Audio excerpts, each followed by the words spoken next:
Season 2, episode 20, is where we're at right now. It's called Fight the Good Fight. Original air date March 1st, 1991. Written by Sarah V. Finney and Vita Spears.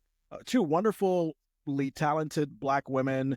If you've seen shows like Moesha, The Parkers, they've also had credits on those shows. So appropriately, given the content of this episode, they wrote this one. And Gary Mentier, a very white man, directed it. So the conversations that these two Black women and this older white man had behind the scenes about this episode, I'd be interested to hear. Guest stars, Jay Bradford as Mark. Don't know who that is. I think that was maybe one of the students in the cafeteria. I'm assuming that's one of the basketball players who actually talked to Steve. Yes, you could be right on that. The wonderful Sherry Johnson is playing Maxine Johnson. And boy, given how politically active she is on her social media, I would love to hear her thoughts about this episode at some point. Susan Krebs is Miss Steuben. She returns. Love her. Clyde Husatsu is Principal Edgar Shimada, who I have thoughts on. David Marcus is Daryl, maybe a jock. Patrick J. Peters, Gary, maybe a jock. Maybe one of the students in the cafeteria, don't know. Antonio Todd is Fred. Bobby Wynn is Buddy. Do any of those names ring a bell to you? Not a single one, but everybody was involved. Yeah. All right, our Hulu summary. Laura starts to campaign to have a Black History course taught at her school, period. Yeah, you and I were talking via text and we were like, oh, what the fuck? Is Family Matters becoming the Simpsons? They're just kind of mimicking real life. Maybe they sort of predicted that we would still be going through this in reality 34, 35 years later, where race education in schools, for some reason, is under threat. It's under threat. The South never went away. Yeah. Boy. All right. Let's get into it. I hope that you found some joy in our cold open. Carl and Richie, they are a duo that we've seen before. Carl as the avuncular figure, Richie as sort of the cute little child that's like, oh, please, Uncle Carl. And in this cold open, Carl has a vacuum to fix and little Richie is his assistant. What did you think about this one? So this was a great cold opening. Little Richie just being the cute assistant working on a vacuum. I thought this is the best thing. It's giving us Steve and Carl fixing the VCR player, was it? Yeah. Yeah. This was, yeah. God, that was like, was that first season or second season? I think that was the first season. And it was Eddie and Carl fixing it, and then Steve pops up from behind. Got it. Okay. Yeah. First season and second season Family Matters, you might as well be talking about different shows. So I have no idea. It could have been first season, it could have been second season. I don't know. But, cute little Richie, only he can get away with being up in Carl's close space as he's twiddling that vacuum. If it was anybody else, my claustrophobia would be like, back the fuck up. I need to fix this thing. But because it's little Richie and he's like the height of Carl's knee and he's just kind of leaning over, it's like, all right, fine, you little kid. I'll put up with this. He's a little cutie. Like, most things I know that would probably still annoy me. But you're so freaking cute. Okay, you can be my helper. Yeah. Oh, so Richie, you're saying that Richie would not annoy you. Richie, you would. He would annoy me. Yes. Oh, we finally found your hate spot for little Richie. That's the only exception. I am not joining that bandwagon. I don't hate little Richie. That would just be the thing that would annoy me. Yeah. Hey, look, you know what? We have some people on Reddit that came to your defense. They were like, you know what? How dare you? So I'm glad that we have some voices there. The colorful 90s shirt that Richie was wearing, I was trying to figure out. Well, first of all, I like the matching suspenders with it. And I just wanted to know what the patterns were on the shirt. I was trying to figure out if it was like mushrooms or ladybugs or soccer balls. Couldn't figure it out. You know what it reminded me of? If you've had one of those big play mats on the floor that's like a street and you drive the cars on it, that's what it looked like. It looked like his shirt was a street mat. Yeah. You know what? I could see that. Right now I'm thinking of the movie Cars. Like Richie had a 90s version of Pixar's Cars. He did. Richie predicted Cars. Family Matters predicted more racism. Richie predicted cars. It all blends in together. Fully.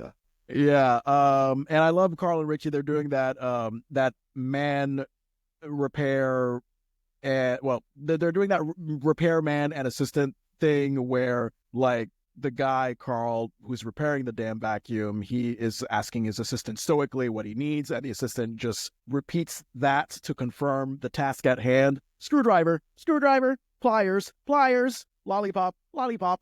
That kind of thing. I love that dynamic. That was gross. Where did that lollipop come from? It was not covered, so I'm sure there was lint on it. That was disgusting. Did it come out of the a candy jar? I felt like it did. I saw a toolbox and a table. I don't know where that lollipop came from, but Carl just willingly just, oh, no. Yeah, look, I mean, as we know from last week, this family, they love unsanitariness with their ashy fireplace and their ashy candy jar. Disgusting. Clotilda was on that lollipop. Yup. You mean Clone Bubba, Clo Daddy? Yeah. And my last note is Carl still not knowing that he is very bad at repairing. The vacuum blows up. The vacuum blows up in smoke, and little Richie is just like, it's a goner, Uncle Carl. And this is going to be my common thread throughout this episode. Like the many times that Carl tries to fix his vacuum and it blows up in smoke. I'm concerned about this family's lungs because that smoke does not look safe to breathe in. That is terrible. I hope that everybody's okay. That was asbestos. Y'all need to go was it? I don't know. They need to go to a doctor though. AKA the prop snow from the olden days of TV shows and movies. Mm-hmm. Living room, scene 1. This is where the A story comes in. We actually start where we, left off with Carl still trying to fix the vacuum. What the fuck, man? Get the point.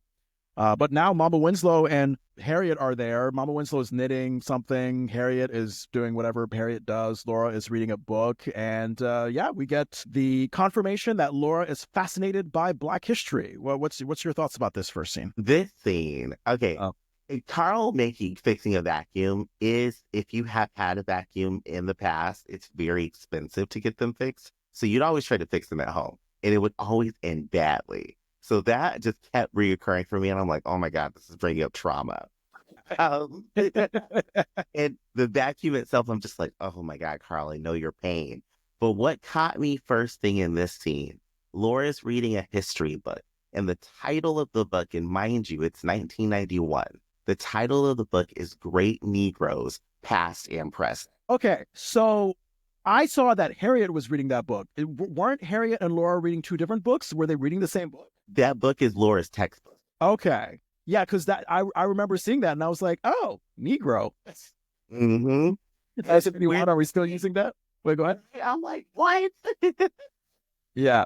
I was listening to a Sammy Davis Jr. autobiography on Audible, and they had mentioned that around the 60s, when Black people started becoming more militant and very civil rights movement-ish, that's when the word Black became to be used more. So we're about 30 years too late on Negro being done for in this episode's airing. I mean, it tells you the history of schools. Like, schools don't keep up-to-date textbooks on Black history. So I thought it was interesting that they had that book with that title, and I'm like, was that intentional, or was that an actual textbook people were reading back then? Right. It's like another book saying, hey, great colored people, past and present. Like, are we using colored people anymore? No. People of color, yes, but colored people, that rings a different tone. My appetizer. I love these Black history facts that Laura is spitting out, namely because I, ashamedly, as a Black person, never knew them until I watched this episode today. For example, a Black man named Benjamin Banneker designed the blueprint for Washington, D.C. Now, I knew that slaves built the White House. I just didn't know that the entire town of D.C. Was kind of architecturally thought of by a Black man. So Great fact. I don't know if you knew any of these facts that were being spit out in this scene here. I was a nerd and I read books all the time. I knew every single one of them. I love that. And Laura puts on some fun game show energy at a certain point to like, hey, guess who created the shoe sewing machine? Again, I'm dumb. I thought that sewing machine was only for clothes. I didn't know that shoes had to be sewed. I just kind of figured that they were made with a wood that you just kind of piece together to make a shoe. I don't know how things are made.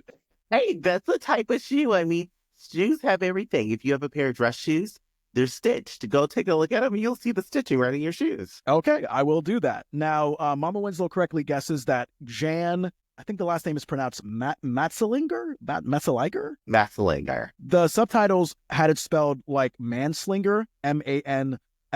I don't know if you noticed that. I was like, oh, wait a minute. That's different from the Wikipedia page that I saw. Didn't know that, and now I'm stealing that word. That will Yeah. be getting used all over the place. Yeah. I don't know. Sounds like a title for like someone who belongs in like a mafia group. Hey, there's old Manslinger Robinson over here. Okay. I don't know. You could disagree with that. I don't care. 1883 is when Jan Matzeliger created the sewing machine. And Mama Winslow, of course, was joking that she was the first person to try on those shoes. And Harriet also revealed from the Great Negroes book that the guy who wrote the Three Musketeers book, Alexander Dumas, was black. Did not know that as well. And then I wrote, because, I'm a guy always looking for a stupid joke, like, is that why it's a chocolate candy? That's great reasoning. Like it. I But like no, the line. But was it a black person who made the chocolate candy? That's probably the more important question. I think the creator of the Mars Company or somebody in it was black. I would love to see that. Wow. Yeah. Oh, I mean, hey.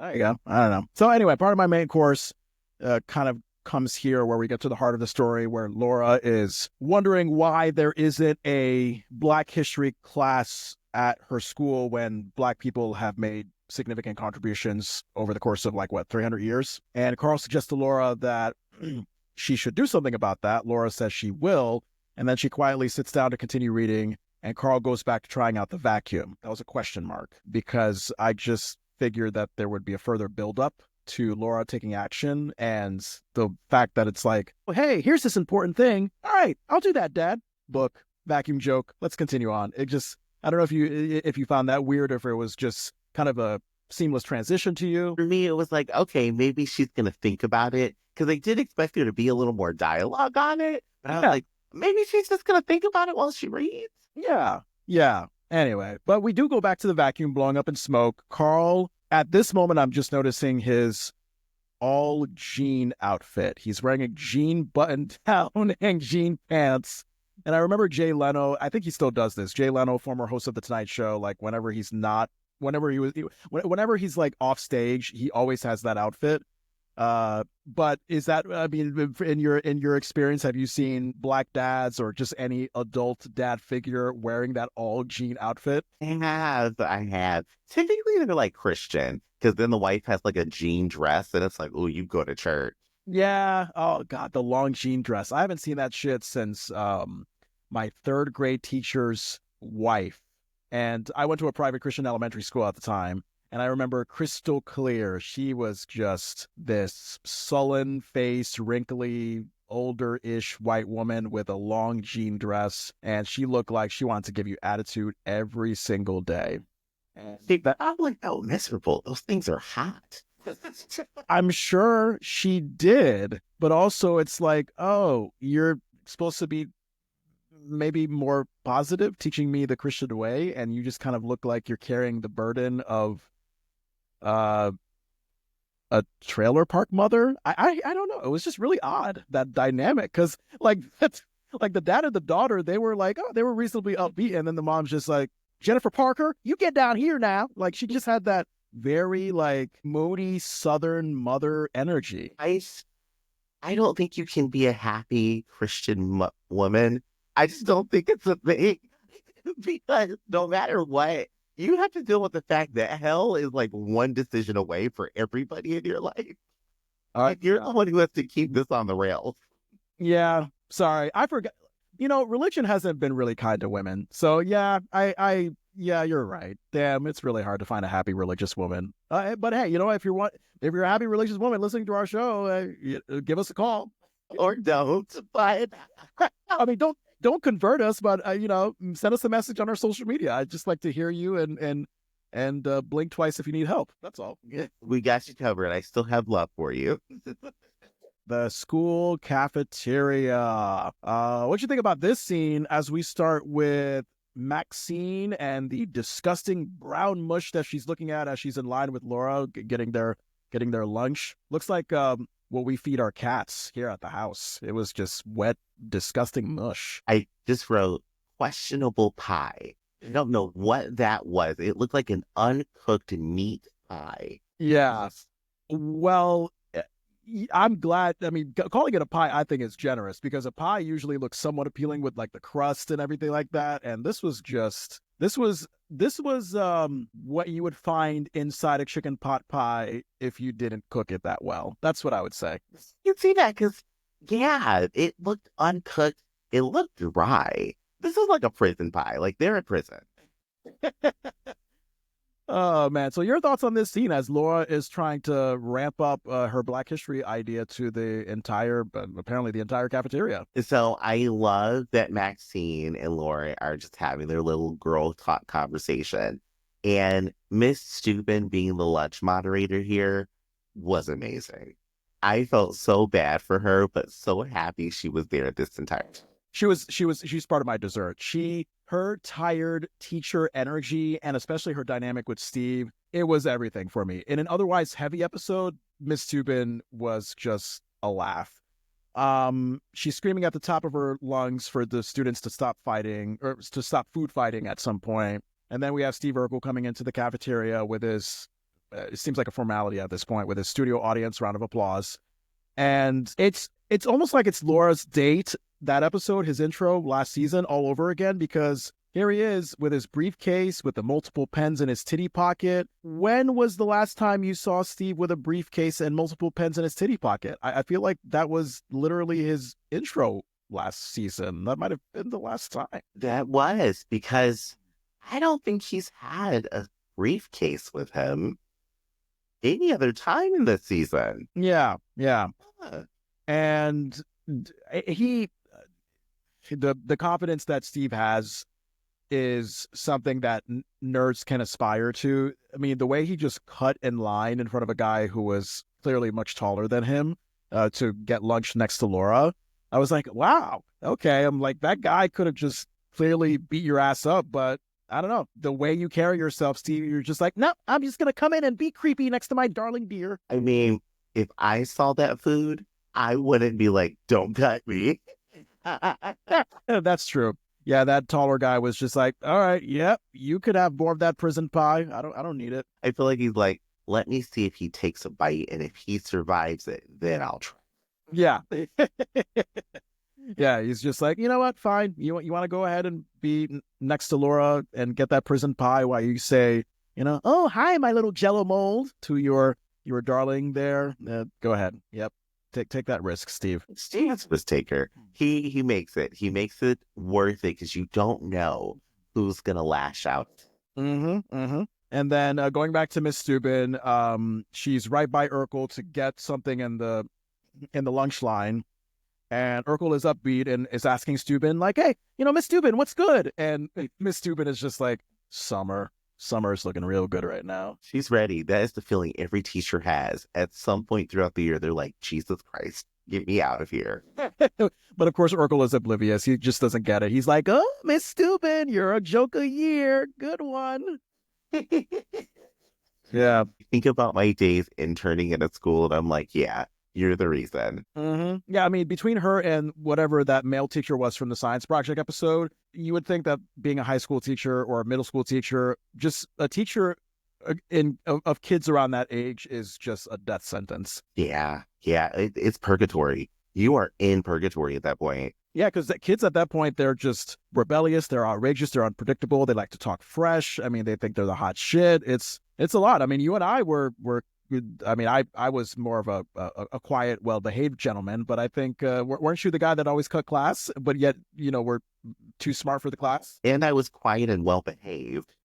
Oh, I thought you cut class. Didn't you cut class all the time? Didn't you? I did, but I wasn't rowdy. Okay. Oh, okay. So you cut class. Well behaved. So you cut class very politely. Okay. Okay. Okay. I got you. I never caused mischief at school. Mischief was like a dirty thing. I always assumed like, oh my God, I'm gonna mess up something that I'm wearing and then I'll be embarrassed. So you never get rowdy. You just do whatever you want to do. I love that because rebels, especially in high school, middle school, they want to make noise. They want to let you know they're there. But I like I like what you do. It's like, all right, I'm gonna cut class, but at the same time, I'm gonna just be like, hey, how are you, teachers? Nice to meet you. I'm gonna shake your hand. I'm Andrew. Nice to meet you. The ones who were loud and they made noise, they wanted to get caught. They're like, oh, I'm gonna be so disruptive. You have no choice but to catch them. The ones who are like, okay, do you? And I'm still gonna come in here politely. We got away with everything. I bet. I bet. So then we get into the introduction of, I got to see his name again because, forgive me, Principal Shimada. All right, I didn't want to screw that up. And the way he enters, this guy's acting is weird. I don't know if you caught that, but his timing was just a little bit off to me. So Miss Steuben greets Principal Shimada as she walks away. And the principal is looking over Urkel's shoulder, like as Urkel has his back turned to him in the lunch line. And there's clearly a moment where you think that Shimada knows that Urkel is there, but then it's not until Urkel turning around that Shimada's like, oh, I gotta hide. I gotta avoid Steve. It's like, well, Steve is unmistakable. Like he's right there in front of you. So when his back is turned, you probably should have already thought of your exit strategy and left. I don't know if you caught that, but just little moments like that, I just questioned the acting choices there. It was so socially awkward. I was like, okay, he's giving principal that never leaves his office, maybe? That could have been intentional. It could have been, yeah, because principals, I mean, they could be holed up in the office all the time dealing with paperwork and shit like that. So, yeah. My junk food. I wanted to get your thoughts on this. And maybe you're not the right person to answer this because you're not Asian. I'm not Asian either. So, maybe we should get an Asian guest on sometime. But when Steve was interacting with Principal Shimada in his like native language, I don't know if you took foreign language classes. Was that Chinese, Japanese, Korean? I have no idea. They're speaking Japanese. I took Japanese in college, and they're using real Japanese. Oh, nice. Okay, so speaking to Shimada in his native Japanese language, like just right off the bat, Steve is doing that. And I could get that if Shimada was teaching a Japanese language class at a school, but when he's just the principal, it was just kind of like, is this one of those things that 90s sitcoms did where it's like, oh, a minority, let's build a character that just revolves around them being a minority rather than maybe something else that could make them just a human among many. So I don't know if you had thoughts about that, because I was kind of weird at the choice of like, oh, Principal Shimada is like largely identified as just someone that Steve can talk Japanese to rather than just a human being who, as we learn later on, is not so crazy about the race relation classes in school. It was interesting. I've always wondered for people who are bilingual, or if you speak another language other than English, when you're making the effort to speak to somebody in English and they decide to speak to you in another language, is that offensive? Like, I've just always wondered, because I would assume in the space you're in, you would just start with English with this person unless they implied they wanted to speak a different language. Yeah. Like, and especially if like Shimada was either struggling with English or couldn't speak English and Steve just happens to know his language, perfectly fine. But as we see, Shimada knows English just fine. So I don't know, just, Steve looking at Shimada, just first thing being like, all right, hey, you're Japanese. I'm going to speak Japanese to you. It's like, oh, okay, well, maybe he doesn't want to go that approach. So that's, and also the fact that this episode was written by two Black women. And I know that there have been tensions between Blacks and Asians, and there have been some cases, and I've been guilty about this in the past, where the racism that whites have shown towards Blacks, sometimes Blacks have shown toward Asians, and vice versa, Asians towards Blacks. So that what was going on in my mind was, did these two Black women borrow whatever experience they had with Asians and applied this to their shamana character? All these thoughts. It's definitely something I would wonder about. I would love to speak to them. I have to know. Yes. How did y'all get this episode to be a part of the season? And then what was the process? I need to know. Vita Spears, I could not find a social media presence for Vita Spears. Sarah Finney has an Instagram account that is private that I followed, and that's about it. I think I tried contacting their IMDb info, but I don't think there was info to speak of. So, it might be a process to contact these people that worked on Family Matters, because they could either be like MIA in the wilderness or dead. So we'll get there. Sarah and Vita, we definitely want to talk to you.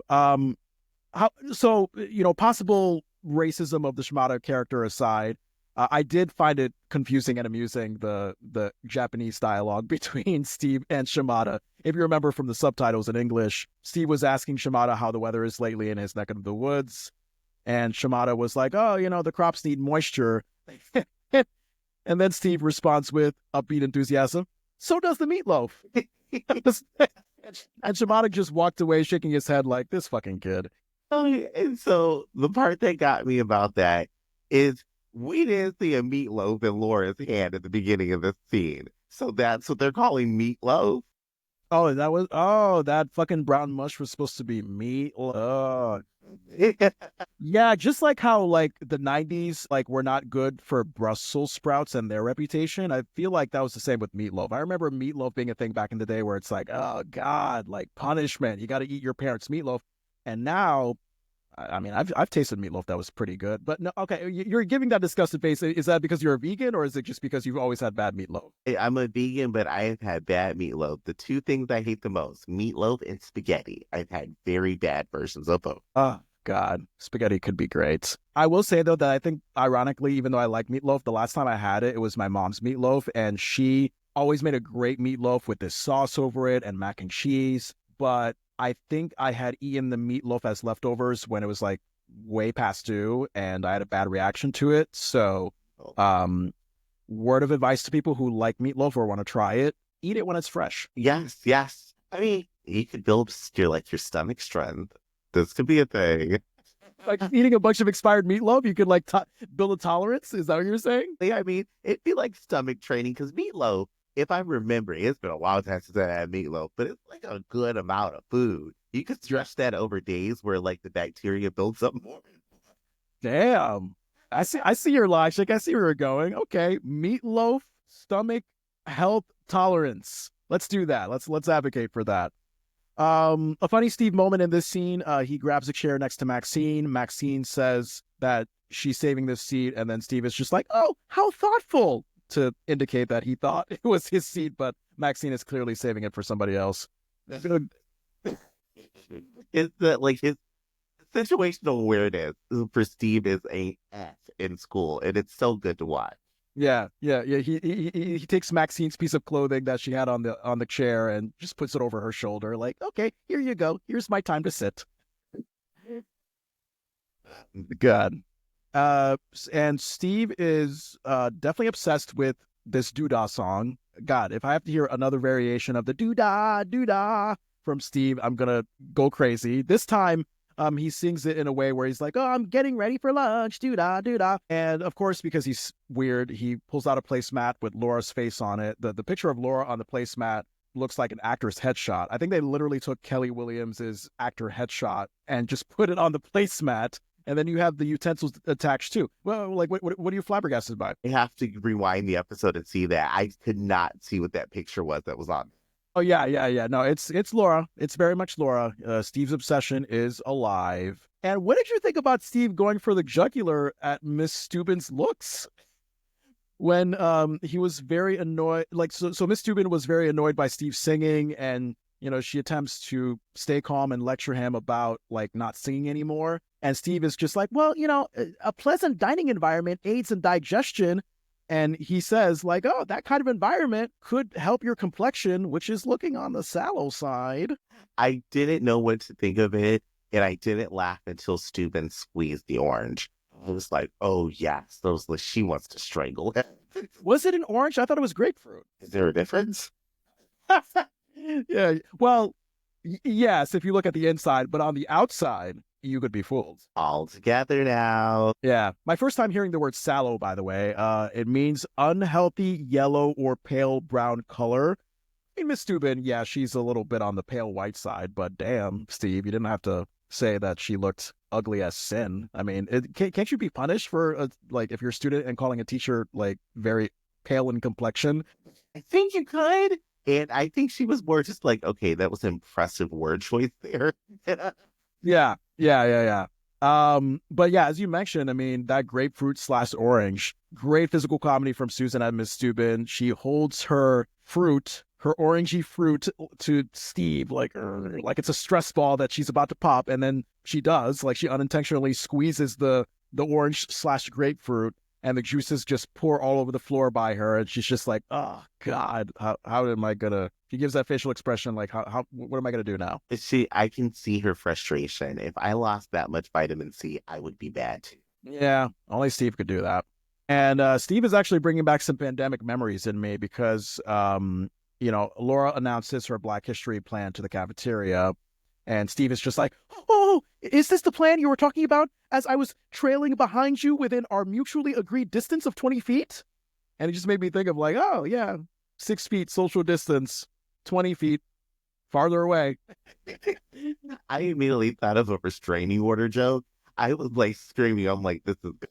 Yeah, I mean, because that the 20 feet, wouldn't that be like within the restraining order parameters? Or that? Hey, stay 20 feet or more back. Yeah. And then Steve, I love this. Steve interrupts Laura with, lines like, oh, it's a humdinger of an idea, my little crouton. And, oh, I love this part, as Laura's trying to make her speech. And Laura is talking to Miss Steuben about how to adjust her history class. And Miss Steuben responds, just as she responds, Steve interrupts with, like, oh, please don't interrupt. It's rude. Obviously a joke played for irony. And then you see Miss Steuben has a carton of milk that she also crushes like her orange / grapefruit, like a stress ball. It's great. It was great. And I think Steve saved her from a stomach ache, unless Miss Steuben was trying to go home. Because dairy and citrus together is going to make you sick. I thought, oh God, darn it. You bummed me out because I thought it was going to, like, make you, like, go number 2 if you're constipated. But if it's just going to give you like a ulcer of some kind, then I don't want that. And you're going to vomit, or it's going to come out the other way, because that milk is going to curdle in your stomach. All right. It could get the benefit that you want, John. Hey, look, I have enough going on with my strange body. I would prefer to have fruit with the liquids that it matches with. Say, the juice inside the fruit. That would be fine. All right. Steve is just being weird. He's suggestively bumping his body up against Miss Steuben as he says to Laura, like, oh, that's a pearl of an idea, my little crouton, in response to Laura's Black History stuff. But I love Laura's response. She knows how to just, boom, come back to Steve with a line that says, leave me the fuck alone. When Steve was talking about that's a pearl of an idea, my little crouton, Laura was just like, clam up. I'm loving this Laura. Laura, when she puts Steve in check, is the best. Yes. And then Miss Steuben endorses Laura's idea to include Black History in the curriculum. And wow, were you like me? Like, once all the students came up to sign up, like, have you seen that much enthusiasm for people learning about Black history? Like, I was like, oh, okay. I mean, Black people are wonderful. We love ourselves. We're beautiful. But damn, y'all are looking at us like, I guess, white people in the suburbs and how they reacted to hip hop in the 80s with NWA coming out and whatnot. I mean, y'all are looking at us like we're like the second coming of Jesus. They wanted to be involved. They're like, okay, we're going to get to learn about the Negroes. Let's do it. But no, not just the Negroes, the great Negroes, past and present. All of them. Yeah. Belafonte, Martin Luther King. And Stephen Miss Steuben's strange dynamic puts a nice button on this scene. Miss Steuben is enthusiastically proclaiming herself as the first to sign up for this Black History idea, And then Steve snarkily is just like, well, I guess I'll be the second with Miss Grabby Pen over here. So yeah, their dynamic. I'm looking forward to seeing more of it because it's just this back and forth goofball thing of madness. It is. It's so good. Miss Stupid was there, so Mr. Feeney could be on scene too. Yeah, this was like 2 years before Boy Meets World, a fellow TJF sitcom. So I see what you're saying. I see what you're saying. My last thing, I have another junk food note for this scene. Did you notice that there was just another girl at the table that Steve, Maxine, and Laura were sitting at? And I was just wondering why that girl was there because she didn't say anything. She's the frenemy of the group. Like, she's just there. She's the girl where you're like, okay, if we have to, we'll hang out with her. Yeah, yeah. Well, and she's not even in the credits. I don't think I identified a girl. Like, no, she could have at least been girl from the Canada episode back in season 1, but no, she's just uncredited as that person at the table. Great. They could have been like, quiet girl at the table. And boom, here's her name or something. We're going to get into scene 3. It's fucking intense. I loved the beginning of this when Steve was with the basketball players. Yeah. I was like, oh my God, is Jaleel showing off his basketball skills? Like, did they find a way to work this into the script? Yep, I thought the same thing too. I was like, man, either the writers were just like, so used to seeing Jaleel play basketball on set and they want to write it in, or Jaleel was just like, hey, here's a good idea. Let me like inject this into Urkel so he has this nice mixture of being nerdy and cool. So yeah, he was dribbling. He was spinning the ball with his index finger pointed upwards. It was wonderful. It was. I wonder if they got that all in one take. And like, I bet that was a dessert for me in this episode because there's like this change of energy when Steve does that, where it's like, damn, I got hit with just this bolt of energy at that moment. Yeah. And I believe that this scene starts off with Steve being able to get a couple of girls to sign up for the Black History class. They were kind of dressed like adult ladies ready for a night out at the club rather than middle schoolers. I mean, maybe, I don't know. You can call me wrong. I mean, I'm feeling as a 33-year-old, I'm looking at 12-year-olds like 76-year-olds would like a 12-year-olds, which is like, oh God, yeah, I don't know. Like, I just feel like any sense of them dressing maturely, I'm just like, wow, kids, put a jean skirt on. So did these girls dress appropriately like middle schooler and high schoolers, or were you thinking like, oh God, like that's a little risque? Because I didn't notice them, I'm assuming that they dressed perfectly fine. Because I didn't even know these girls were dressed any type of way until you mentioned it. Yeah. I don't know. I mean, I think just 90s sitcoms, when it comes to middle schoolers and high schoolers, they not only get people who look older than the age that they're supposed to be, but they also kind of dress them up in a way where it's like, oh, okay, you're damn, right? That's a choice. All right, so the jocks that Steve is kind of playing basketball with for a moment in the hallway, they think that Urkel is about to pitch them on signing up for polka lessons. And I feel like this is the first polka reference that we've gotten since the Flash Pants episode, where those that polka couple came out to dance at the charity policeman dance contest. And I think so. And Steve was like really feeling them. What season? Are you asking what season Flash Pants was? When did Eddie do the music video? Was that the last episode of season 1? Correct. That was the season finale. Yes. Was that before or after Flash Pants? So Flash Pants, I have it in my mind that Flash Pants is season 2. Let's confirm that with the help of the internet. Let's see. Flash Pants aired in 1990, so it could go either way. And it was October 5th, 1990. So fall of 1990 is when season 2 started. That was season 2. And it seems like almost it was season 1 because God knows how long ago was that. I mean, we're reviewing an episode that aired in March 1991, so October 1990. As far as we're concerned, that's like 5 years ago. Yeah, that feels like 5 years ago with how many things have happened in the show. Yeah. Oh my gosh, I didn't realize that. Yeah. So we've discussed how unhealthy Steve's obsession is with Laura, but maybe the only benefit I can think of to it is the enthusiasm that he shows to what I think is an important cause, which is Black education, Black history in schools. Laura obviously wants to put that through.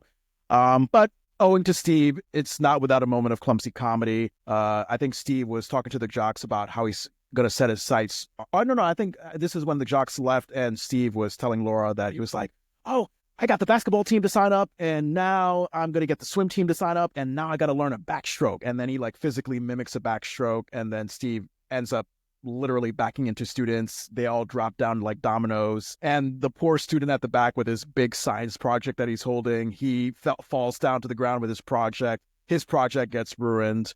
And Steve wraps it up with a, did I do that? Which I don't think we've heard in a while. We haven't. We have not heard a did I do that in a very long time. It's been episodes. Yeah. My God, they're bringing back things that we haven't seen in a bit. They're like, we're going to throw it at the wall and it's going to stick. And I felt so bad when that I think it was a Stegosaurus model or something. I was like, oh, that looks so cool. And it was just destroyed. Yeah. Wow. Well, here comes the heavy moment we're looking for. And I want you to give me the full thing because I know, especially, with the content that you put out that, discusses the shit that we're going through in the world today. I was thinking about you as I was watching this moment become heavy.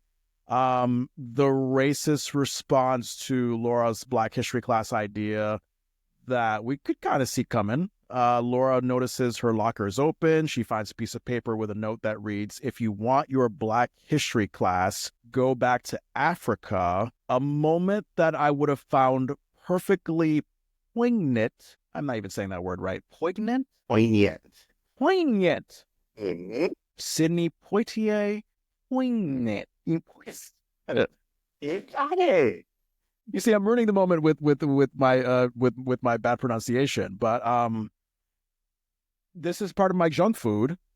If there's anything I hate, it's when we're dealing with important issues like this, and then we have to hear that sitcom thing of, oh, let's put like melodramatic music in the background to like really let you know that this is a dramatic, serious moment. I don't like it. I personally think that it's a lot more effective if that moment is delivered in pure, dead silence. I don't know if you had thoughts with that, if you or if you thought that the music just meshed just fine with the moment. What were your thoughts? The music is terrible. I've always thought that was terrible.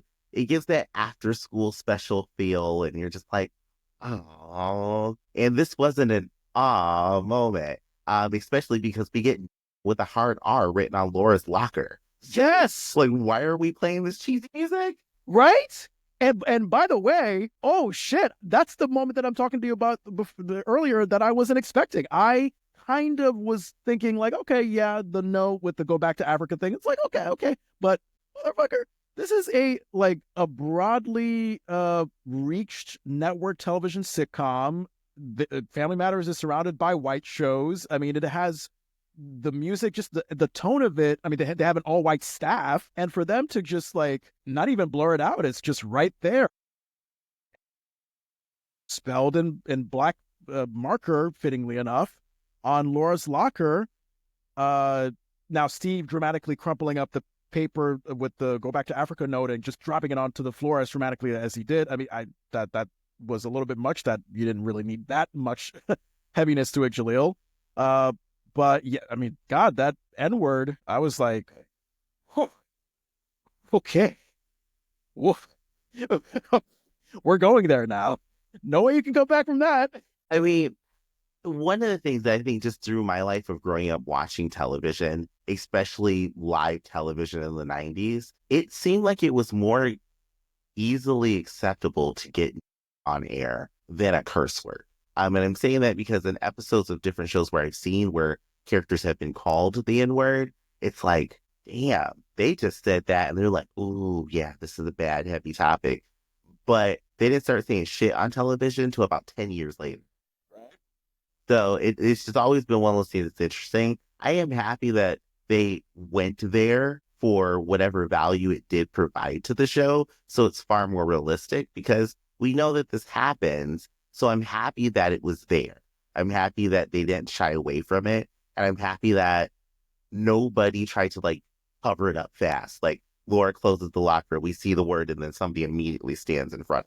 Correct. This is the brutal reality that Black people have to go through, especially when they want to talk about their history in a school that is used to just telling you about white-owned, white-promoted history. So I admire Sarah and Vita for being the two powerful, wonderful, strong Black women that they are, and just not sugarcoating it and just putting it full frontal as it should be.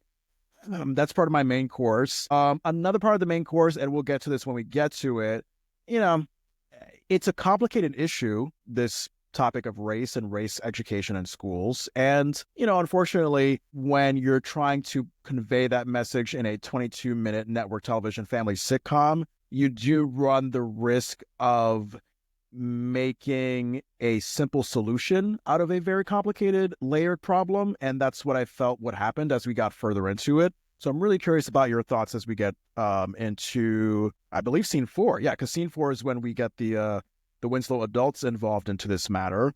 Do you have any other thoughts about scene 3, the N-word scene, as we should now call it? That is actually it for me, the scene, because this scene, it was just like the catalyst to it all, where I'm just like, I expected to get here, but we got here a little faster than I thought we were going to. Yeah.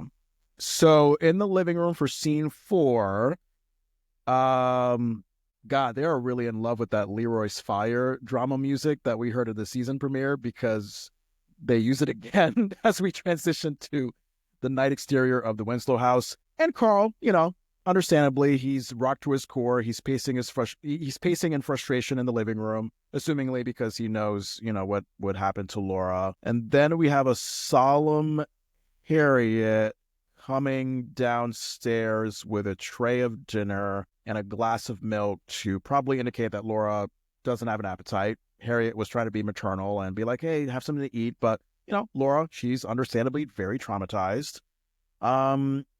What were your thoughts as Carl and Harriet were trying to process what happened to their daughter? This is why I don't have children. That was like actually my first thought of like, I don't want my child to have to go through what I went through in my childhood in life. And the first time I was called the N-word, I was about Laura's age, about 11 years old. So trying to navigate that and feel and understand what it was like when I was called it for the first time, it was the first time I was reminded that I was Black. And it was such a shock as a kid that I remember the kid who said it to me. I was so angry that I didn't leave my house for about 3 days. Was the kid white? Yeah. What was the situation? What was the circumstance that led him to saying it? He walked up to me and called me. Just no reasoning, no context. I lived in Texas. He was racist and his family was racist too. So there's not much you really I don't know. There's no acceptable way that I would be like, oh, this is the context for whatever now. Yeah. So there's no reasoning with it. That kid was just whatever his parents raised him. Wow. Yeah.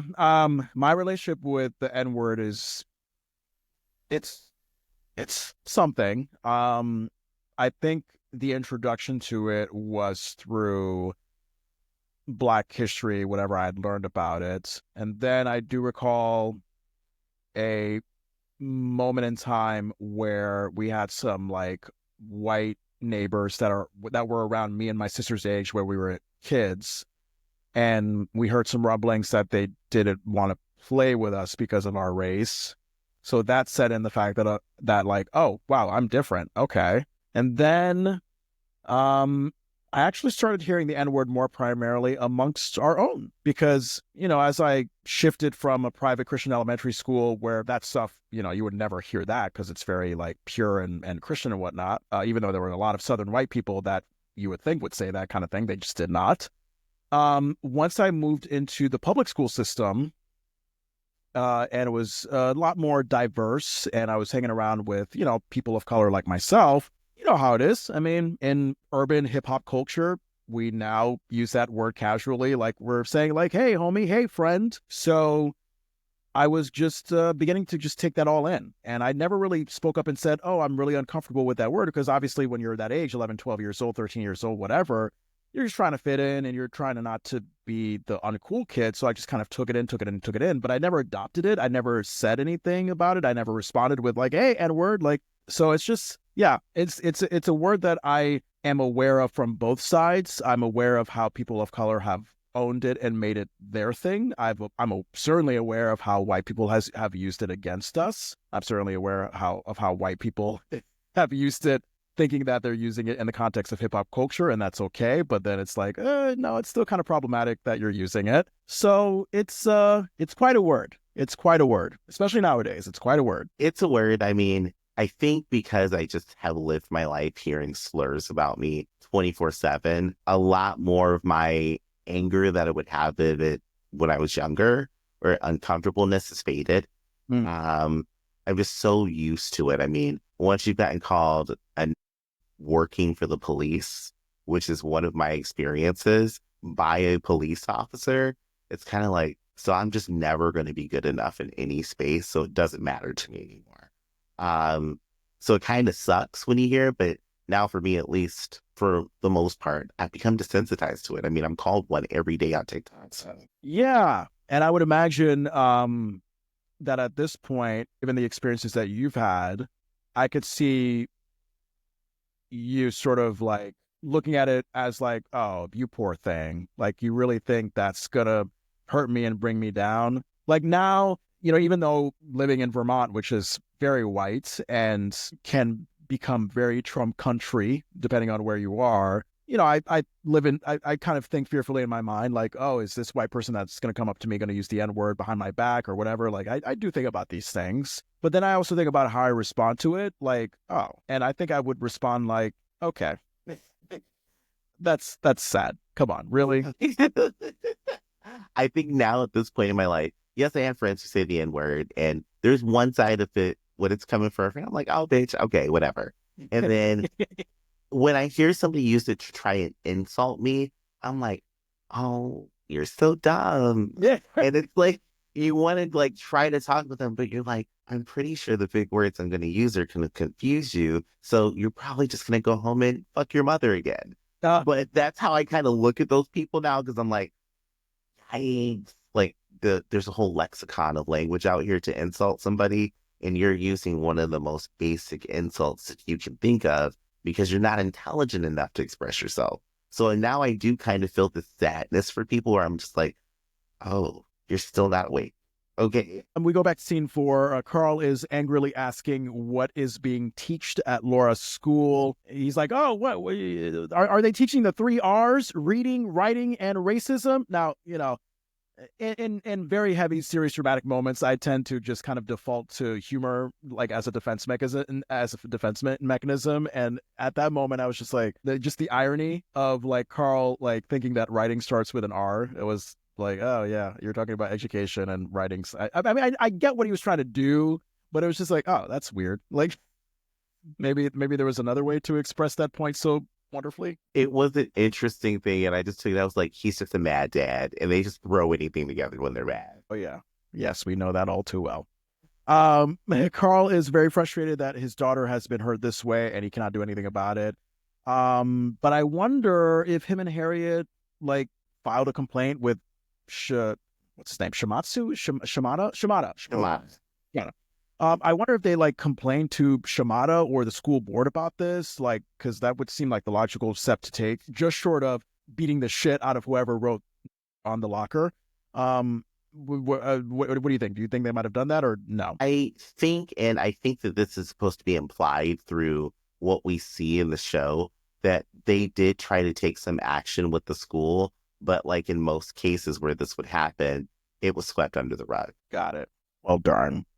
And then again, going back to this junk food of melodramatic background music. I mean, Harriet, she was launching into a monologue where she was dramatically staring out into the distance as she was talking about her own story growing up with racism. And it was a very important moment. But damn, Jo Marie had to like really sell it like she was on a Broadway stage. And then you had the music to indicate that this was like a soap opera instead of a genuinely serious moment that needs to be talked about. And it just really sucks because, there's a way to do drama that doesn't look like drama. Does that make sense? Yes, that makes sense. And I agree with you 100% here. This is a very, very, very large chunk of junk food for me, because it speaks to the way that Black stories are portrayed on television. The music makes it easier to tolerate. We have Harriet's story, which is gritty and hurtful and brings up these disgusting emotions. But if you play this soft soundtrack that's very dramatic and soap opera-y, you can kind of take us out of that and say this is an isolated incident that this person is acting out, as opposed to this is just holding up the mirror to society. Because I feel like that whole monologue should have been delivered without a single sound happening behind her. It would. Dare I say, exactly. And by the way, let me preface this with the fact that Tyler Perry had an amazing interview with Dax Shepard on the Armchair Expert podcast. I will always love Tyler Perry's story and how he came up with his abusive situation, his background. He is great. That being said, this moment with Harriet reminds me of sitting with my family in front of the TV back in the 2000s and seeing Tyler Perry's live stage plays, because it had that feel where you just kind of knew at any moment someone was going to break into fucking song. A Negro spiritual will quite have you. And it just makes you reminded of the fact that Black people's stories don't need to have that.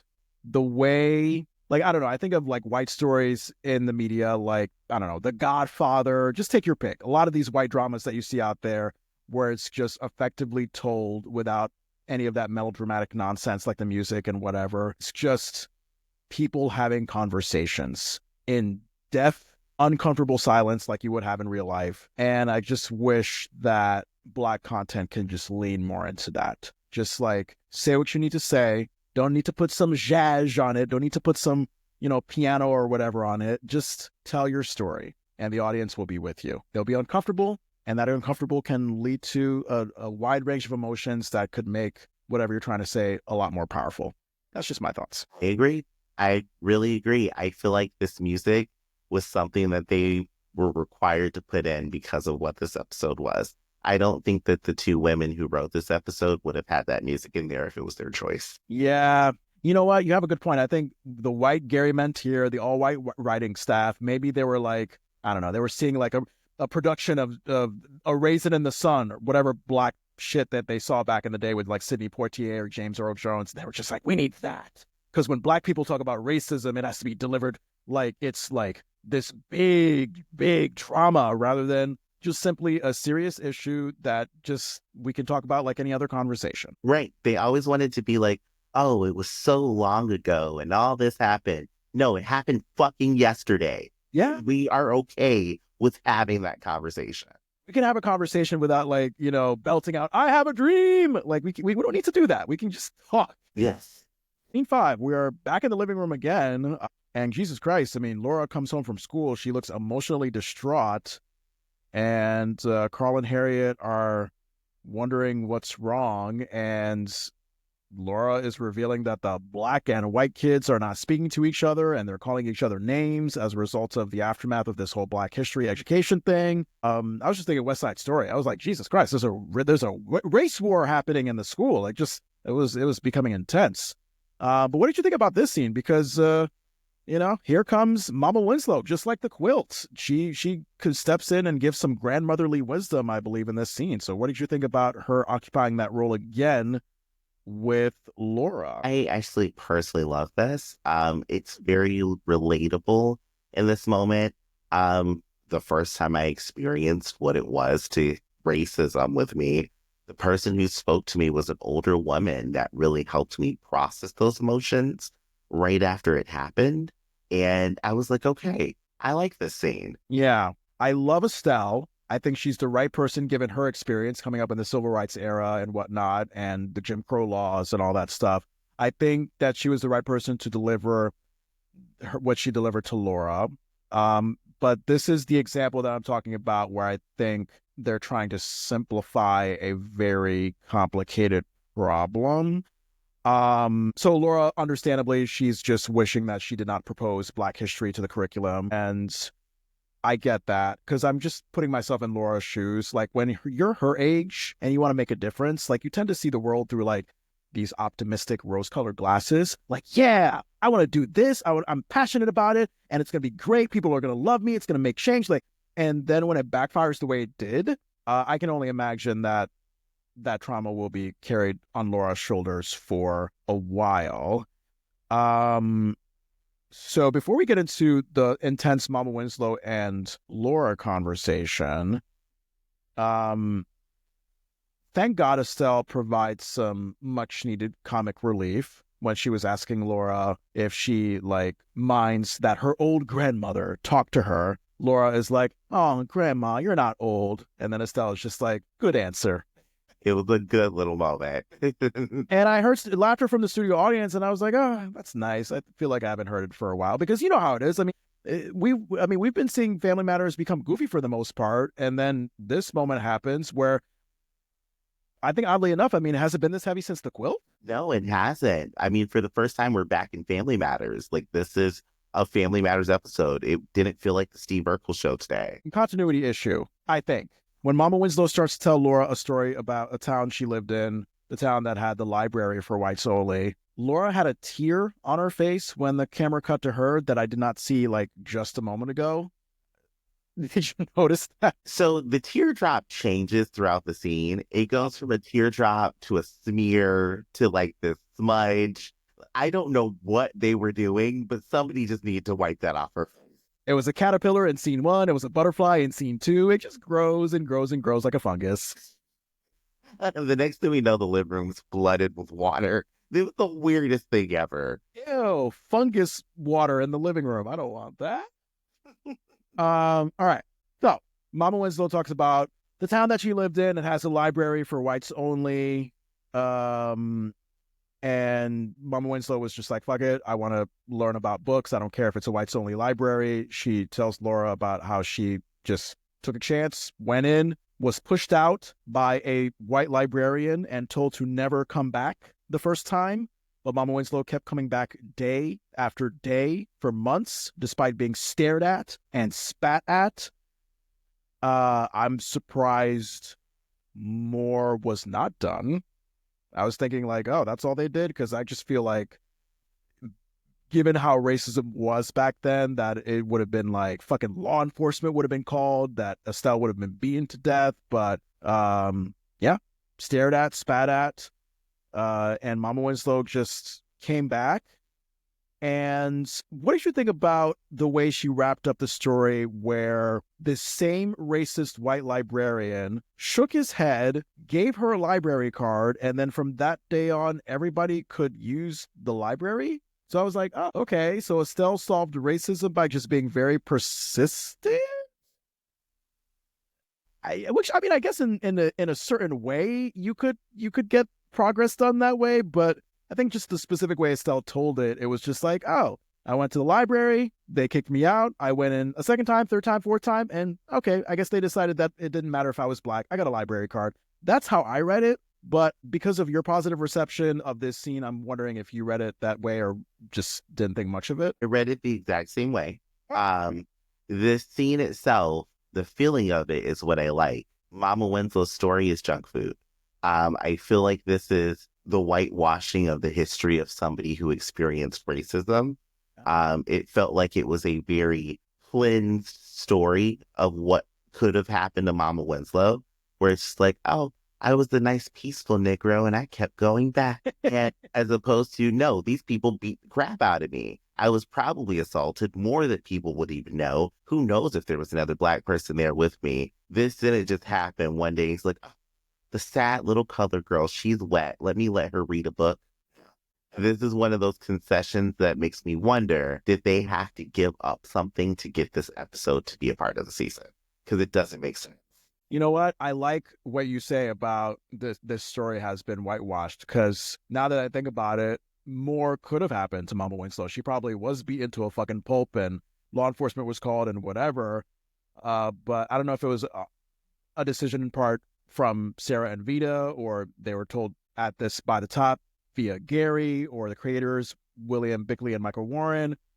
But yeah, it's very possible that they thought that, God, this is way too heavy. I mean, we're already heavy enough, but to really go into the detail about how Mama Winslow was treated, I don't know. So let's try to like sugarcoat it, which, you know, I mean, they didn't sugarcoat like bringing up the issue overall of the difficulty of teaching Black education in schools, but certainly they sugarcoated the way Estelle told the story from her point of view. So that makes me curious. Like, what did you think? Like, because you said at the beginning of the scene that you loved this moment between Mama Winslow and Laura. So what about it did you like? The energy between the two. That's it. There's nothing else that brought me into it. The dialogue I didn't really care for because, again, I just felt like it was like, this is just that whitewash moment where I want to be like, oh, well, Mama Winslow's protecting Laura's innocence. But then at the same time, I'm like, I remember when I had to talk with my parents and the talk wasn't easy. So I feel like we didn't get that in this moment when if we wanted to have a learning moment, this would have been it. Yeah. We could have, I don't know. Yeah, we could have gotten more on the reality of what it takes to suddenly make a racist library inclusive to all races, but we didn't. And that's something that kind of carried my opinion on this episode that I'll share later on in our delicious star rating. So scene 6, I mean, this is where it hits a peak, but maybe not so much. I mean, we're in the cafeteria where we see all the displays on the walls of these important Black figures. This is Laura's attempt to really just own this idea. She's encouraged by Mama Winslow. She's got Maxine and Steve with her to help her out with this big display that the students are going to see once they enter the cafeteria. What did you think as we get into it? I thought that this was a good display of what happens when people first experience something new but don't know how to react to it, because we've got Principal Shimada in the scene, and he sees the setup that Laura's made with all the Black history and all the things that they want to start teaching. And he kind of has this like nervous panic of uneasiness, like maybe this isn't the thing to do, maybe this isn't the moment to do it. And he panics slightly when everybody walks in and there's this pseudo race war about to happen. Mm-hmm. But then once he sees everything's okay, it's like, oh, we're going to keep it. This is a good thing. And I feel like this is a commentary on what happens when we try to show people that inclusiveness is not a bad thing. They're quick to jump and try to take it away. But if you just wait, things could work out differently. Yeah. Shimada, I feel like he shows his true colors here. I don't know. Maybe I'm naive, but I just wish a principal of a school would be the role model that says, like, you know, fuck what all the white students think and what the tension, like, this is the right thing. Like, I wish that Shimada was Miss Stupid, which was like, oh, Black history, wonderful, let's do it. Might cause some controversy, whatever, but this is important. We need to showcase inclusiveness and diversity. But the fact that Shimada was hesitant about it, then, as you mentioned, you know, the students and how they reacted to all the displays on the wall, Shimada was like, okay, it's not a bad idea. But not only that, but like there was a moment where he was like, and I thought of that, as if he did, but when he did it, like it was just like, I don't know. He just kind of striked me as like this safe opportunist of a man, you know, like I'm going to play it safe. I'm going to play it how the people like it. And if the people like something, I'm going to take advantage of that and make myself seem like the hero. He just gave me that kind of vibe in this scene. He's Target. He's Target. I see what you did there. Target. Damn it. Now you're making me guilty door dashing there now. Don't feel bad. We got to make the money. We have to do it. And there's ways you can boycott it if you want to. But he is pulling a Target. Yeah. Because I know that at first Target pulled back from representing the queer community because of the criticisms that they were getting from ignorant people. And then now with the Trump administration taking away all the diversity initiatives from the federal government, I think Target is just like, all right, sure, we're gonna follow suit. Like, is that what's happening? This is happening. And Target, they had a campaign for a while that actively promoted Black products and Black-owned businesses. Mm-hmm. And now there's been word that they're going to cut back on the sellings of those products that were from Black-owned businesses and stuff. And look, companies are not beholden to us. They are beholden to making money. And they feel that cutting back DEI is going to make the money. The only way you can stop that and crush that dream is to not shop there. Or if you do have to shop there, only get things that come from those Black businesses that they're trying to get rid of. Like, there's not, I mean, you can't just run in and burn Target. It's not going to work that way. You can't do it. You can't go hurt people. You can't go do that stuff. The way you can affect the most is just with your dollar. And for us, if you're a DoorDash driver, if you can refuse the order, I'm going to say good for you, but I'm also not going to tell you not to make your money. So you got to just pick your battles. Yeah. Yeah. All right. Well, as for this cafeteria scene in scene 6, I just remember like it starting by the camera panning to like these animated pictures of MLK, Nelson Mandela. It took me right back to my school days. Like, I don't know if you had that same Black History education vibe back in your school days where it was like, the teacher was just like pulling out the cart with the TV and the VHS set. Here we go. We're going to show the, what was that movie? Our Friend Martin, that animated movie that, you don't know that? So there is an animated movie about Martin Luther King, his background, of how he got to where he was. It's animated as if, basically think of like Schoolhouse Rock, except in a civil rights movement way. It's a movie from 1999. It's legendary. There's social media clips about it. A way at the time for kids to learn about Black history and one of the most important figures from it, which was, of course, Martin Luther King Jr. So that's the vibe I got. So clearly you didn't see Our Friend Martin by your reaction, but did you get that vibe at all when you were? I mean, did you first of all, did you learn Black history at your school? Yes, we learned Black history in our school. It was definitely a lot of in-person speakers for us. Like, we actually learned about Black history. I've seen what kids get in Black history curriculum now. It's not learning anymore. Now it's literally like paragraphs and that's it. So I wish we had this Our Friend Martin movie, but I think for Martin Luther King, we literally just watched the I Have a Dream speech. Oh, the original black and white I Have a Dream speech. Oh, there you go. That's the way to do it. That is the way to do it. I had to write this down as a fucking dessert. Steve, he was preaching some gospel because he was remarking about that info on the wall stating that Dr. George F. Grant patented the first wooden golf tee in 1899. And he was just like, that's ironic that Black people still cannot tee off at some country clubs 92 years later. In front of my computer, I was just like, okay, Steve, okay, preach. Steve ate that up, and it's still true today. Yeah, motherfucker. Which is why it's very important to review this episode, because I could imagine someone looking at this in 1991 and thinking, we're going to have so much progress 34 years later. And here we are 34 years later, and all kinds of diversity, race education, that is going to be taken away by this current administration. So it's just what has changed? I mean, we had modicums of potential progress, and then now it's like, oh, nope, we're kind of right back to where we were. I know. Oh my God. Today has been a heavy day. And I had one of those moments earlier today where I was like, 30 years ago, I learned about the stuff that was happening. 30 years ago, I learned about the stuff that is happening today. Yeah. 30 years ago, it was predicted that was going to happen. And I'm just like, what in the world, bro? I mean, back then, like you said, we're like, that's not going to happen. It's not going to happen at all. Today, officially today, we meet 9 of the 10 stages of a genocidal nation. And that's from the Holocaust museums. Like, what? It's insane. It's sad. It makes you want to laugh sometimes because of how sad it is, but you still get that moment where you're just like, I think I really want to cry right now.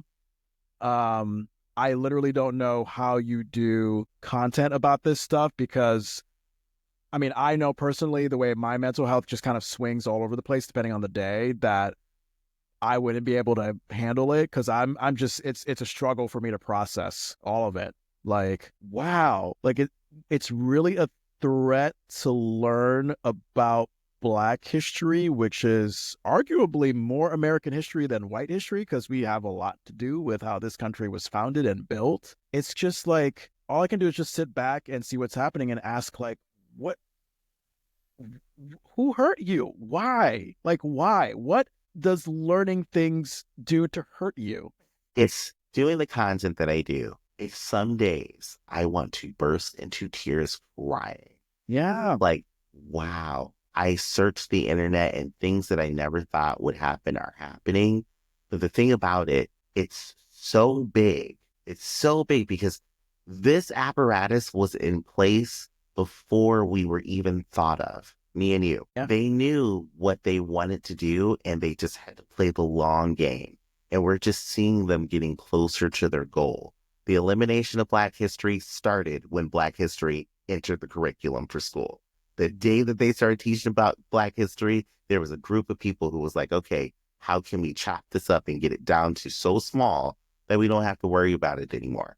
And I always used to say it sounds like a conspiracy theory, but it's what we're seeing happening right in front of our eyes. You change education, make your population stupid, make them unhealthy, make them envious of everything else, and make a villain. And that is what has happened. And we're here. And it's like, damn, how did we get here? And you want to know what you can do to change it. It sounds like so crazy. For the rest of our lives that we are alive, we are not going to have the freedom that we wanted to have. And that's something that a lot of people are coming to terms with and accepting now. And it's okay to accept, because accepting it means you can move on and start working towards change for generations that are coming after us.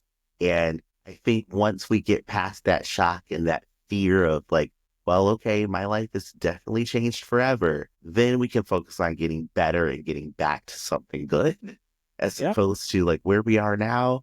Because if you just look at the doom and gloom that's in front of you, it'll drive you insane. When I read that 10 stages of genocide and then realized we have hit 9 of the qualifications, I had to pull my car over and stop.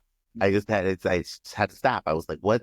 How did we get here? So when Laura remarks that all the Black History wall displays look beautiful, Maxine comments that it sure does. And then we get a strange moment where one of the displays dropped to the floor, and then Maxine was like, I'll get that. And I was wondering, like, was that an improvised moment because the paper didn't mean to fall, or was that written into the script? Like, it was just a quick moment. It's insignificant, but I was just like, wait, what does that have to do with moving the story forward? Like a paper dropping and Maxine saying, oh, I'll get that. Like, no. Like, I was so confused if that was supposed to happen because it just seemed random. Yeah. And then we get a funny moment between Laura and Steve when Steve relates to the race-related discussion of being different due to his nerdiness. And Laura tries to soften the blow. She's like, well, Steve, you're not different. It's just, And then Steve just comes back with, different. I loved it. It was very good. Steve was on in this last couple of scenes. Yes. And bravo to him. He's a great role model for nerds. And he proudly says that he's different. He's not changing for anybody. And then, of course, he slips back into his creepiness when Laura is telling him that he likes his uniqueness. And then Steve is very much in a suggestive way like, oh, Pshaw, you're making me blush again. There's a cute little moment between the two of them. Well, I love that we got a little cuteness to make Laura smile. Yes, much needed in these heavy times. Principal Shimada, with his weird acting, he comes in with Miss Steuben. Miss Steuben is very pleased with the display of Black History figures. And Principal Shimada seemed to have this strange delayed reaction to not liking the display because of how it could fan the flames of the already existent racial tension. I don't know if you noticed, but it was like when he came into the room for a hot second, he seemed to be fine with whatever. And then he just suddenly paid attention to the walls.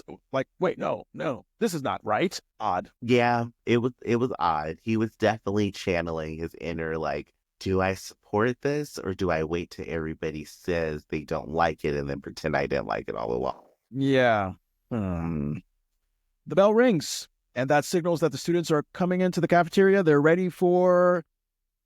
Is it lunch? Is this the lunch bell? Is this the Black History announcement bell? I don't know what this is supposed to be because at first I thought they were in a classroom. I didn't realize that this was lunch. It looked like the cafeteria. It could have been a classroom, but it looked similar enough to the cafeteria where I just kind of assumed, oh, this is the cafeteria where they're doing all this stuff. It probably was because that makes sense. But I was just like, oh, why is the bell ringing? And I'm like, okay, I don't get this one. Yeah, I feel like this kind of thing would be more appropriate in like an auditorium or a gym. Yeah, I feel like this should be like the science fair in the library, the gym, or the auditorium. Yeah.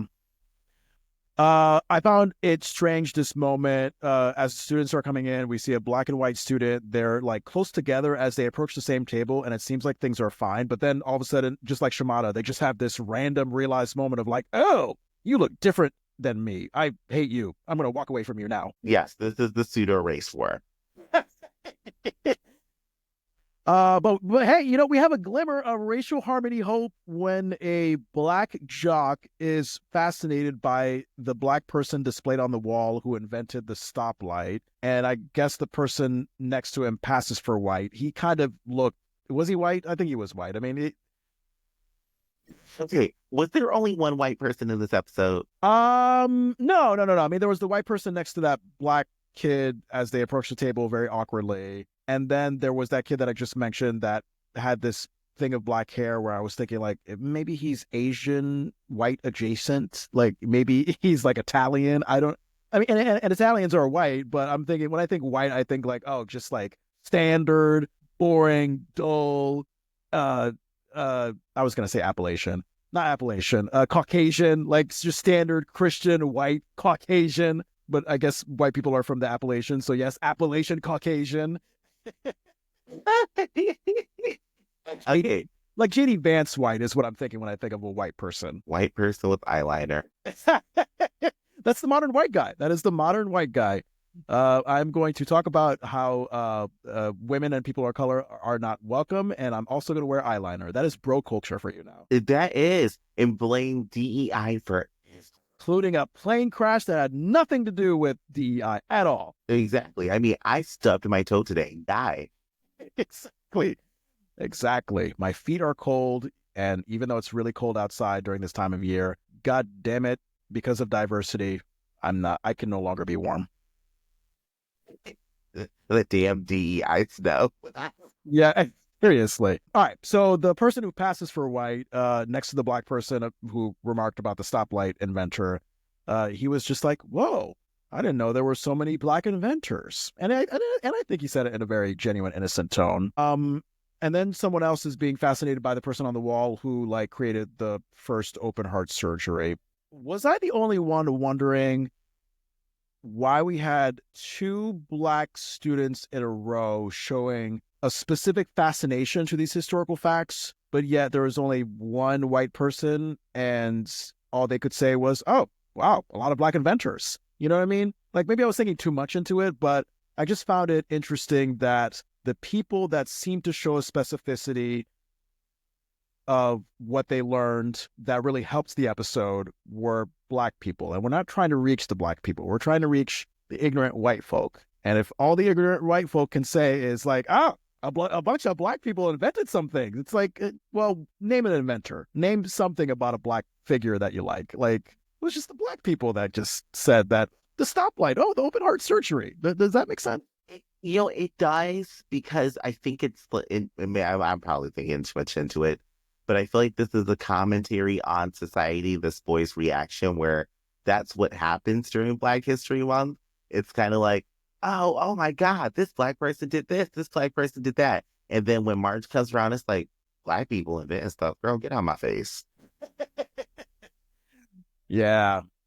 Oh, God. White people do the work, please. Yeah, this episode was for you. It was not for us. Okay, yeah. Like, we already know we're awesome. We already know we're beautiful. We already know we accomplish things. You do the work. You find out that we're awesome and we've accomplished things. Do it. Yes, you do the work. You do it. I'm going to talk about this when it comes to my rating, but you do the work. Thank you. I can't wait to hear it. All right. So Urkel rambles to Principal Shimada about spicing up the predictable curriculum with Black history. And then Shimada just puts his hand over Steve's mouth because he wants him to chill out, dude. He says that in the Japanese language, like chill out, dude. I mean, we could say something about, you know, someone putting a hand over a black person's mouth when they're talking about Black history and how that's weird, but that's another day.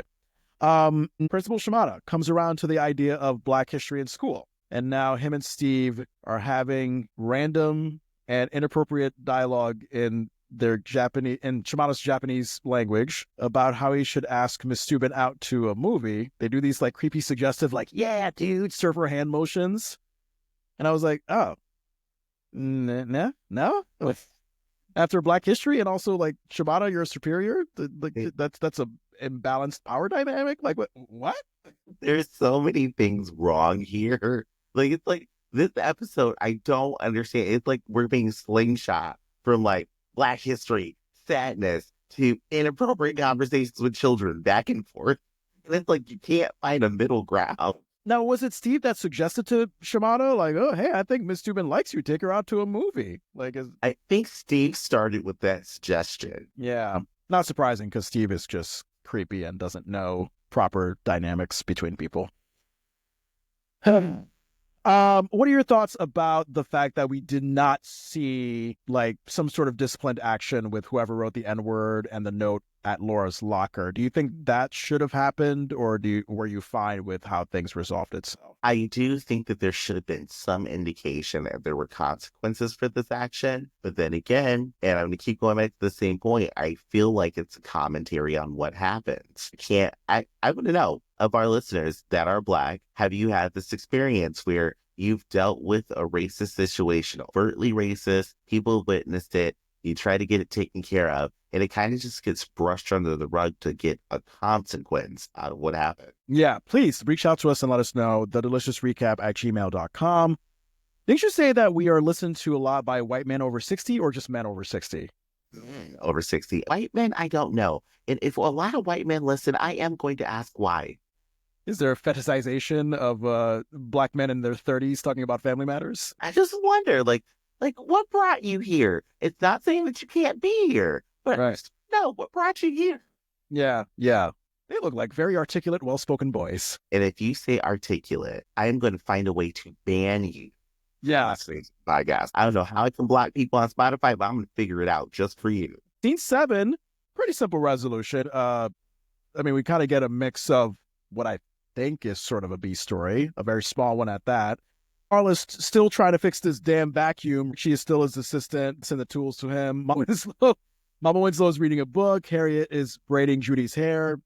And at this moment, I had that classic Judy reaction. Oh, Judy's here. She exists. She's a part of this family. Also, Rachel and Eddie, they're not anywhere to be found in this episode. I realized that as well. I just thought of that they weren't in it. I'm trying to think. I'm happy that we got this ending scene. This ending scene is actually my favorite thing. Yep. Because Judy's hair is getting done.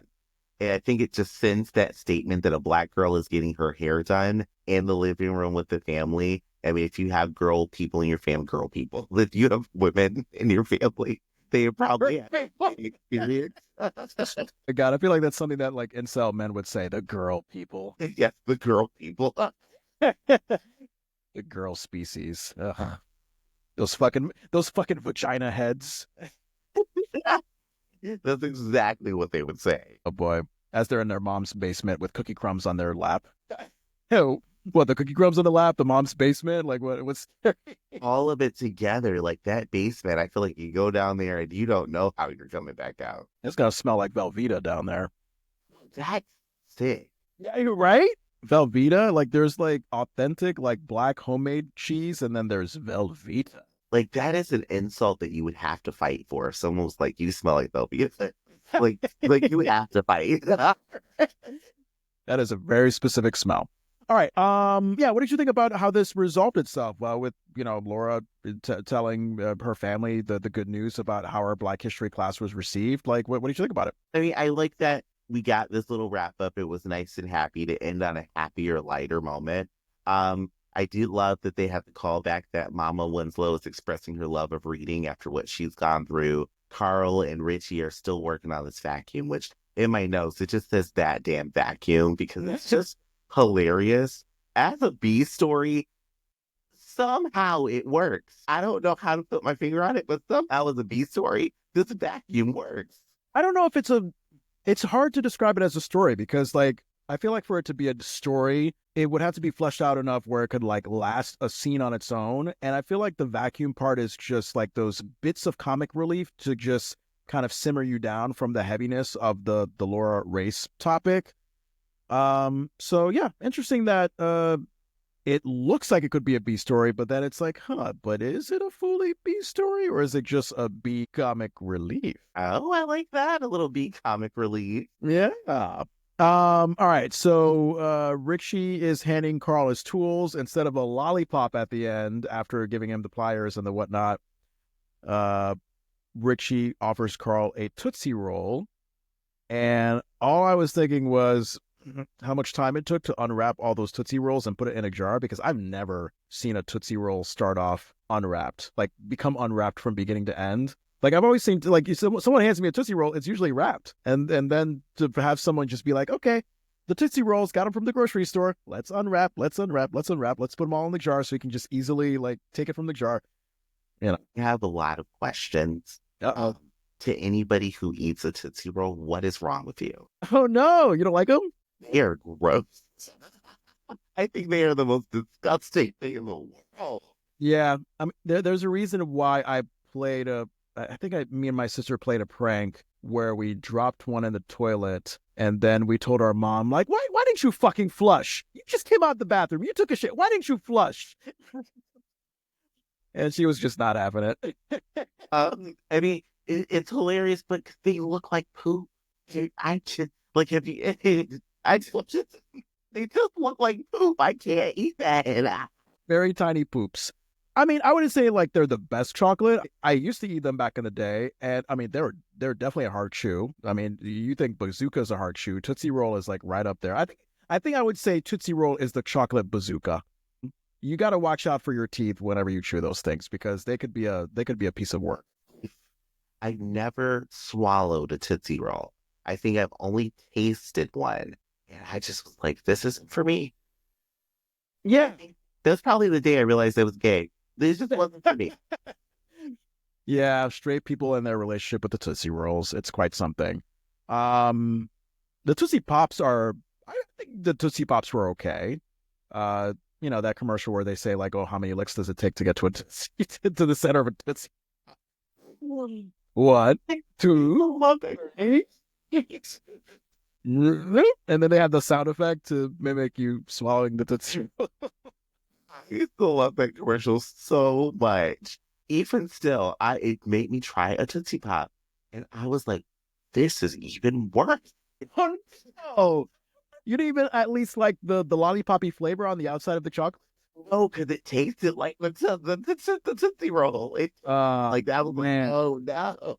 Yeah. Yeah, no, I bet you some white people in a pet factory were just like, how do we make the most artificially tasting, bland, generic food that the same people who like Little Debbie snacks will love? Like, let's just make a Tootsie Roll. I want to know, Tootsie Rolls, Tootsie Pops, Necco wafers, these three things, how did they come in existence and who hated children?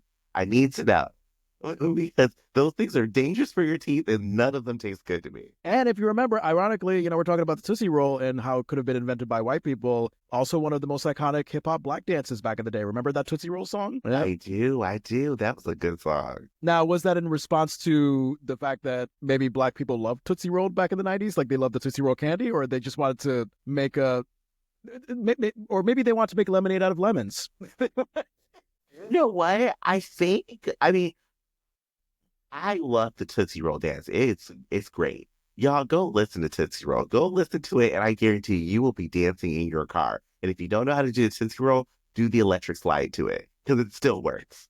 So vacuum blows up in smoke for the third time in this final scene. It's a much bigger, heavier smoke. Guys, go to the hospital, please, because you might have lung cancer after this. Laura this time is coming home happily from school, and as she is, Harriet, I noticed, is wearing a very loud lemon pudding yellow sweater with white and reddish flowers. It was just in my eyes. It was ugly. Ketchup and mustard ugly. Yeah. It was something. All right, so Laura delightfully tells her family that there's a very good chance that the Black History class will get into the curriculum. And I was thinking, like, okay, if you're going to make a simple solution to a complicated problem, just own the simpleness of it. Like, it would have just been fine. It would have been better to just literally say, hey, family, Black History class, it's there. It's confirmed. We're starting on Monday. But no, it was a celebration of something that might happen. So although it's realistic to how complicated this issue is, I feel like because we've already gone with the simplicity solution of it all, you could have just rolled with it and just said, class is in session. I completely understand what you're saying. Okay. My mindset in this scene is they were channeling reality again, where it's like, okay, we gave a little black girl what she wanted. We're going to give her the hope that it's going to be there, but it's just never going to happen. And Maybe that's my pessimism of the situation. But that's what I felt like they were like portraying. Like, yeah, it might happen. We can't give the blacks a victory on this one because then they're all going to start doing it at school. Maybe Shimada and the school board were like, all right, Laura, there is a very good chance that your Black History class will happen. May not happen while you're in school, but we're thinking that by January 20th, 2025, we can make Black History education in schools happen. Cut to that time. Oh my. Oh, shit. Laura, about that, as you are in your 40s and maybe haven't thought about this in a while, JT kind of bucked our plan here. Oh yeah, I mean, he did. Darn it. I had something and I lost it. Oh, no. Did you have a witty comeback? I did. I actually had a funny scenario of Laura getting a call 40 years later from her school. And the person's like, hey, so we found this plan for your curriculum in the garbage. Are you still interested in that? Oh, man. Darn it.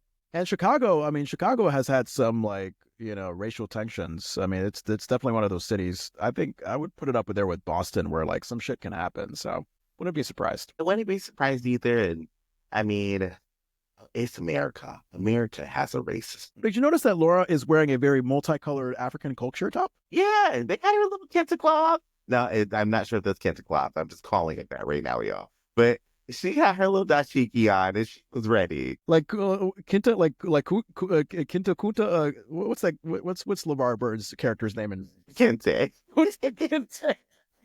I was like Kinta Kunta Kinta. Kunta Kinte. My last point is that the Laura and Mama Winslow, I mean, they just basically did the quilt part 2 with this ending moment where, Laura just made Mama Winslow happy. She, was like, oh my God, come here, sugar. They hug it out as Laura tells her, like, oh, Grandma, you're proof that someone can make a difference. And then the credits come up. It was literally the sequel to what we saw in the quilt because they emotionally did that thing at the end about the ancestry with the quilt. So that's all I had. I mean, did you have anything else? I didn't have anything else, but the reason why I asked that is because this is going to lead me into my rating. It has to do with what you said. I'm not going to recommend that you watch Roots. I'm going to personally say that. And my rating is affected by something very personal for me. I hate seeing Black stories about sorrow. I hate it. I hate it so much. I feel like, why did all of our stories that were portrayed in media always have to go back to the struggle, the hard part, the slavery? I hate it. So my rating for this episode is 1 star because of that. I don't like seeing Black people crying on TV. I don't like seeing Black girls cry. I don't like to see them in sadness and sorrow. I like to see our uplifting stories being portrayed more and showed to the public. Yes, racism and slavery and these things happen. Those stories aren't for us. We know our history. And it is nice to see it in media, but like movies like 12 Years a Slave, Django Unchained, all those things, I'm like, I don't want to watch this. I have no desire to watch this because I'm tired of seeing Black people in the struggle. So that feeds into part of my rating here. I feel like so much of the story was the sadness for me that I was like, I don't want to watch this. I'm not going to recommend a rewatch for people who are Black. If you're white and you want to see some interaction about racism and things that happen, go ahead and watch it. Watch it to your heart's content. I'm not going to recommend this for other people to watch. I do think that there are other forms of media if you want to have a story like this to share with your kids, your family, your friends, you're Black. There are other mediums to get it from where it's not as whitewashed. But I do think there were just a lot of massive missed opportunities here that just really didn't work out for me in this episode. Comedically, there were some funny, bright moments. Everybody acted. I mean, Laura acted her ass off. This was good in that aspect, but the rest of it, I think emotionally, Laura carried herself a lot better than that pivotal scene from the quilt where she was bawling her eyes out in front of Anna Ryerson's character, Miss whatever. So Laura definitely has matured. Kelly has matured from season 1 to season 2 very nicely. I thought the way she handled this episode was very nice. I'm going to give it a 2 out of a 3. 2 out of a 3 for me. Delicious star rating. 2 out of a 3. Because first off, I'm going to say bravo to Family Matters for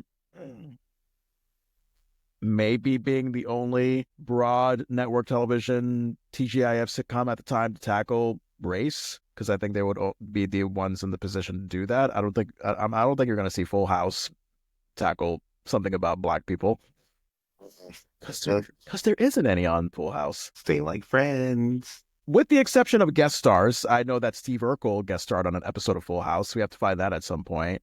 Tia and Tamara Mowry, I think they were on the show as well.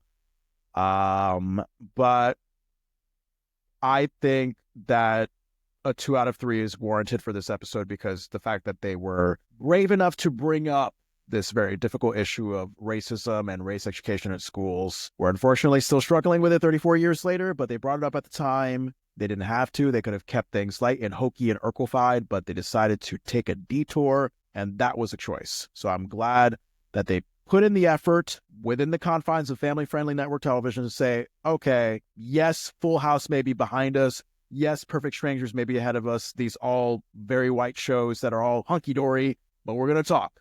We're Black people. We're going to talk. So that is admirable. We get great Black history facts that I didn't know about prior, so thank you for that. I mean, that's justifies even more why we need Black history in schools, because, wow, when you find out what Black people did to advance how we live in this country, you're going to be blown away. A great comedic performance from Susan Krebs as Miss Steuben. Love it. The Black Power moment from Urkel. Yay. Love it. Steve is, I've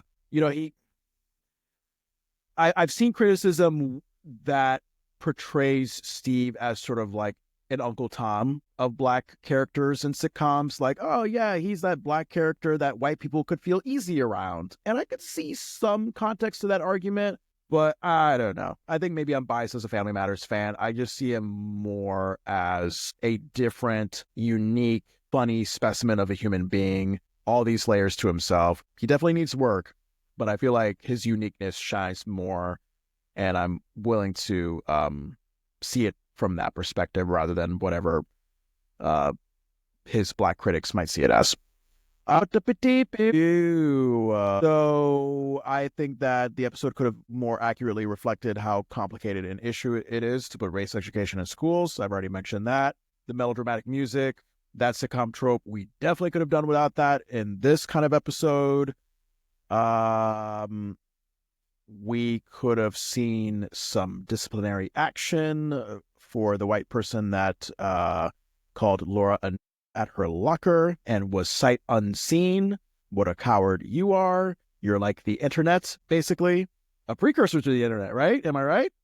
Because how many people on the internet that call you the N-word, Andrew, in the comment section of your TikTok would actually approach you in person? None of them, because they know they can't beat me up.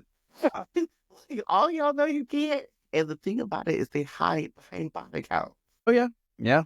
You find out they have like one follower and they have some weird fucking name like, I don't know, Dirty Christ 69. Yes. Like, woke up to do this. This was the 8 years. Like, what?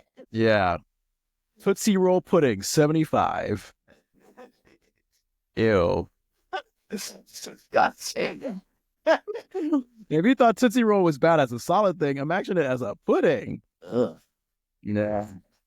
No. Anyway, so Sarah and Vita would love to talk to you. We say this with love. There could have been improvements. And I think it's very interesting that the race relations, the race education in schools episode were written by Black women who did not exactly portray the one Asian character in the best light. So it's like, okay, there's awareness that race is a thing, but then there's also, ironically, like some examples of how we have some work to do in terms of how we portray someone and their racial identity and such. So that's my thoughts. 2 out of 3, I'll give it that.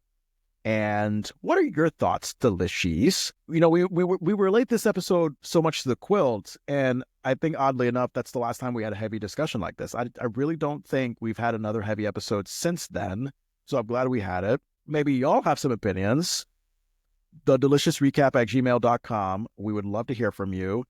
You can listen, follow, subscribe, rate, review, watch The Delicious Recap wherever you get your podcasts. We're on the social medias as long as we're able to be. We're on Facebook, Instagram, TikTok, Threads, all that shit. Find the delicious recap. Just find the pictures of Urkel and the Living Single cast and the Fresh Prince of Bel-Air and all that shit, and we're there. And yeah, as we mentioned time and time again, patreon.com/delicious recap. For just $5 a month, you can get the content that we post earlier than the general public does. Patreon.com/delicious recap. Andrew, plug your stuff, please, because I think it's definitely important in times like these. You can follow me on Blue Sky. The podcast is on Blue Sky as well. I just haven't made posts on there yet. Oh, and Xiaohong Chu, you can follow me there. That is Little Red Book. If you're Chinese, I got you. I love it. My petition is still active for you to sign. So if you do go there, you can see all the details for signing the petition that I have started. And it's all about making sure that we have funding for schools. So go to my Little Red Book and you will actually see the link. And it's just part of a greater campaign for here in the city of Rochester. And besides that, that's it. Oh, and YouTube, all at AJ Vandertunt. Can you give us a little ringing of deliciousness to close this out? Okay, you guys, because there's just so much craziness going on, I am just going to recommend as a comfort food moment, everyone go make a packet of ramen noodles and share this podcast with 5 people you know. Let that deliciousness ring.